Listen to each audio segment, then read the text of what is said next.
Avant cela, Margot Bourdin, bonjour. Bonjour Mathieu, bonjour Céline. Pourquoi Bonjour. pose-t-on cette question ce matin? On vous pose la question parce que le premier tour se rapproche, c'est dans une semaine. Alors il y a ceux qui ont toujours du mal à y croire, il y a ceux qui commencent à avoir une idée bien précise, quel bulletin glisser dans l'urne.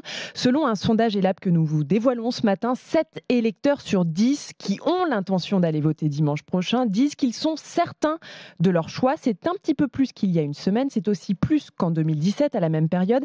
Et justement, on est allé poser la question à des électeurs nantais. Écoutez leur réaction au micro RMC de Jules Housseau. Oui, le choix est fait. Je sais pour qui je vais voter. Ah, absolument, oui. Oui, j'ai fait mon choix. Ouais. Je vote blanc, carrément. Je sais pas, je n'arrive pas à choisir. Donc pour le moment, je ne sais pas. J'attends de voir comment cela va se passer. Non, c'est vrai que je sais pas. Non, je suis toujours dans le flou. Bon, c'est assez contrasté. J'attends de voir comment ça va se passer. C'est quand même un paradoxe, Margot, parce qu'on se rapproche du jour J, et plus on se rapproche, plus l'intérêt pour la campagne baisse. Oui, on s'intéresse moins à cette campagne qu'en décembre, ou qu'il y a 6 mois. Beaucoup redoutent d'ailleurs une abstention record, au-delà de 30% selon certains sondages, c'est-à-dire plus que le 21 avril 2002.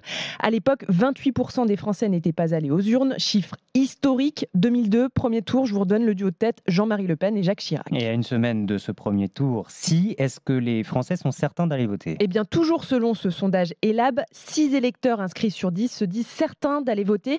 15% l'envisagent sérieusement. C'est un peu plus qu'il y a une semaine. Mais si on compare à la dernière présidentielle, en 2017, à la même période, la certitude de se rendre aux urnes est plus faible.